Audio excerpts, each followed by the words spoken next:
कवि श्री गंगाधर मेहेरଙ୍କ भक्ति कविता। विश्व जीवन हे तुम्भଙ୍କୁ करुणा सिंधु बोलिबाकु मन बळु नाही जेणु सिंधु तुम्भ कृपा बिंदु। तुम्भ भजन रे हेबि नाही नाथ माला जपिबाकु बाध्य।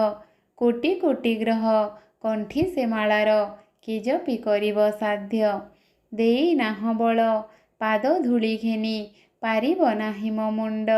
कोटि कोटि रवि धूଳି रूपे तुम्भ पादे होइछन्ति रुंड।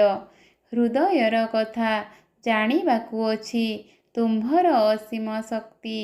सेतिकी घेनिब जेतिकी अछि मो हृदय तुम्भ प्रति भक्ति। थापिबाकु तुम्भ मूरति मो क्षुद्र हृदय रे नाही स्थान। सर्षप गर्भे रहिकी पारई हिमालय सानुमान। कि देई पूजिबी जहाँ मो देखुची सबु तुम्भरी प्रसाद। जहाँ प्रसाद तांकु अरपिले हेब सिना अपराध। मुकार मातर मोर नुहे बोली कहिबाकु नाही बाट। दुरु श्री चरणे अर्पण करुछि घिनता विश्व सम्राट।